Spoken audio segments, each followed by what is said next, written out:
The International Space Program is on hold today after a near disaster during a launch. Engines at maximum thrust, lift off. And there is liftoff of the Soyuz MS-10 to the International Space Station. An American astronaut and a Russian cosmonaut took off early this morning from the cosmodrome in Kazakhstan. Just minutes into the flight, one of the booster rockets malfunctioned. That sent the crew's capsule into an emergency descent at high speed and with heavier G-forces than normal. The crew landed safely. Nick Hague and Alexei Ovechkin are both well. A Canadian astronaut who is very familiar with those Soyuz rockets and a trip to the space station, Chris Hadfield, the former space station commander, and he spoke to CBC's Heather Hiscox earlier about what may have gone wrong and what could mean for astronauts aboard the International Space Station. One of Canada's great astronauts, 3 missions for him, the last of which on board the Soyuz when he went up in 2012. There is Chris as you see him live. Thank you for being my guest this morning. And show me what you have in front of you, Chris, so that we can work together to understand clearly what we're talking about here. Well, I just from the various things I just grabbed a small model of the Soyuz or spaceship like it right here, just to try and talk about what likely happened and what the crew's doing. So let's start with that, what happened. Things started off well, launch went smoothly, and then we heard from the commentator, failure. What do you think failed? The rocket is basically 3 stages. This isn't a perfect model, but it'll help. There's the bottom boosters that are strapped onto the side, and then there's a second stage, or the bottom stage pushes you away, and then a second stage that gets you up to orbital speed. And if any of those rockets fail partway up, then you're not going to make it to orbit. And what little video I've seen from the cockpit of the crew, it looks like fairly early on something came apart in the rocket, gave them a bunch of vibration, and when that happens, the little capsule that they're in, the Soyuz ship, it has an automated system that pops it off the malfunctioning rocket. And fortunately then, the capsule doesn't know the rocket failed, and it just goes through its procedures to try and get you safely back to Earth, getting itself pointed the right way, deploying its parachute, and trying to get the crew safely onto the ground. And luckily, those systems worked, and that's what happened, and the 2 guys are all right. Yeah, in good condition, we hear, and safe on the ground, and they've had them, they've been able to get them out of the capsule. They did land, though, Chris, in what they called a ballistic descent, so at a sharper angle, faster than usual. What would that feel like? Yeah, the 2 guys' names are Alexei, who's an experienced cosmonaut, has been to the space station before, and Nick, first-time flyer, an American test pilot astronaut. It's sort of like if you can imagine throwing a stone into a pond. If you throw it sideways, then it comes in on an angle and it'll skip across the water and it doesn't decelerate so fast. But if you just throw it up, it comes straight down ballistically and hits the water hard. And so when we come back in a spaceship, we come in on an angle so that we can fly our way home. But if those automated systems fail, we can always revert to being just that stone and falling into the atmosphere like a meteorite. You end up coming in steeper, you get more forces on your body, but it's survivable. It's not what you'd want to do, but it's a good, tough, reliable system. And so that's why everyone's saying they came in ballistically. That's what happened. Okay. This is something that obviously you would have trained for, getting set for the mission? They would have trained for? Yeah.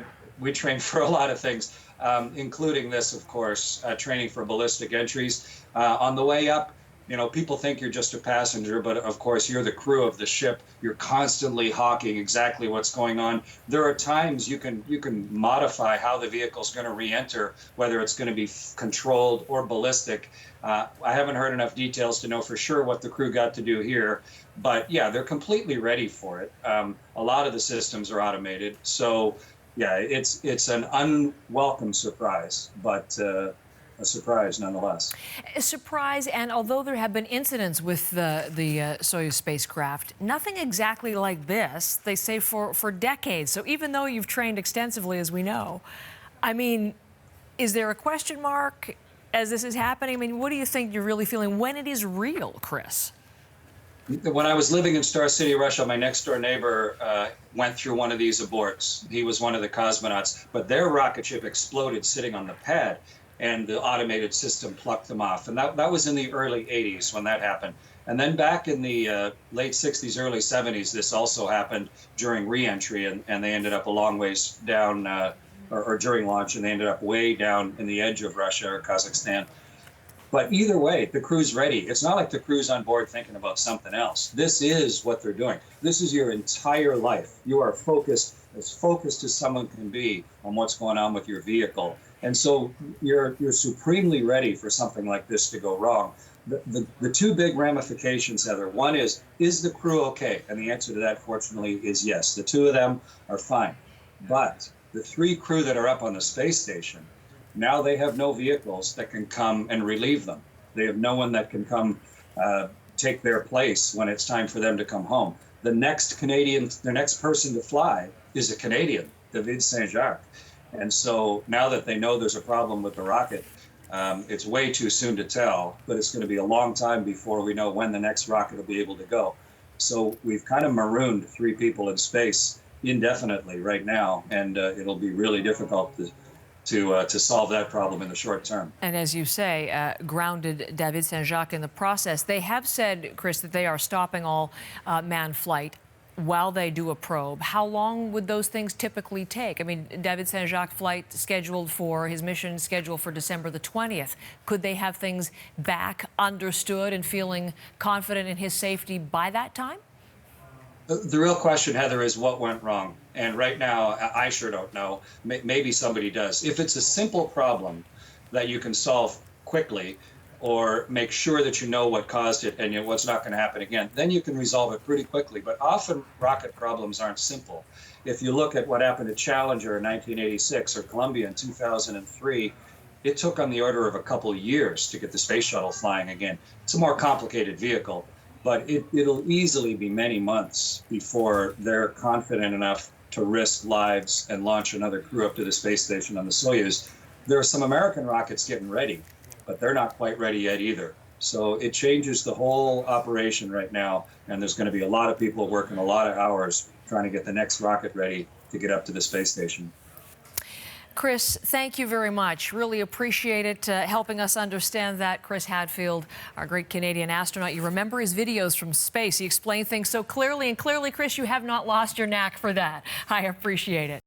Well, the CBC's Chris Brown has more on the story, live from Moscow. So, Chris, walk us through exactly what happened in this incident. Well, this was being streamed in many news sites in Russia. These space launches, although they, I suppose, can seem routine to some people, they still really do capture the imagination here. All appeared to be good until just before 2 minutes into the launch when, as you heard from Chris Hadfield, something happened with that booster. And you could almost tell from the video feed that was being played on channels like RT and whatnot that you could see the two astronauts inside getting a really good shake, but then the feed cut away, and it was almost like they continued to run what appeared to be graphics showing what should have happened, but instead now, as we know, it was a ballistic descent. And just to give a bit more details on that ballistic descent, imagine a roller coaster being about 2 or 3 Gs of atmospheric pressures weighing down on you. A ballistic descent would be like 8. So they did get pretty shaken up, but in the pictures, of course, that we've seen of the two astronauts, the cosmonaut and astronaut getting medical treatment afterwards,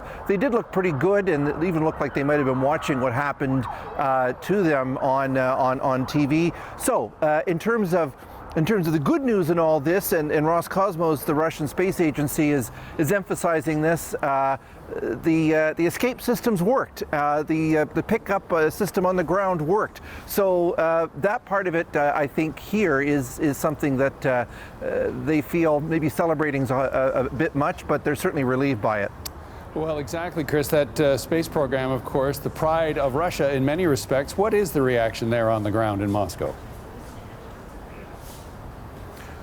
You know, this is one of the, maybe the only sort of bilateral issue between the Americans and the Russians that seems to not have all that vindictiveness and anger. So the reaction was pretty straight. You know, Roscosmos put out news releases. Very quickly they said they were going to have a full investigation on this. It was going to be fully transparent, and they wanted everyone to know exactly what happened. The head, at least very senior people of NASA, were at that launch today. So there is a lot of Russian pride at stake, and so the early responses here have been that they're going to do a very thorough investigation. Of course, the big question is, what's this going to mean for Canada and Canada's next astronaut, David Saint-Jacques, who was supposed to blast off to the ISS on December 20th. Now, for now, the Russians are saying that the whole space program, the whole Soyuz program, is on hold until they do this investigation. Various independent analysts who've been talking on Russian TV and radio about, you know, how long is this hold going to continue for? They're saying it's unlikely now that David Saint-Jacques will go up on December 20th.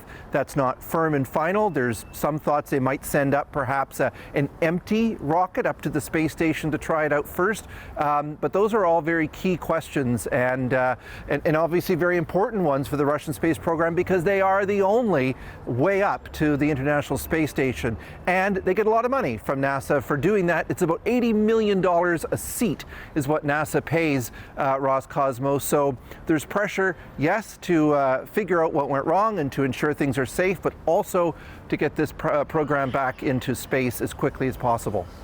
Thanks for this, Chris. CBC's Chris Brown, live in Moscow.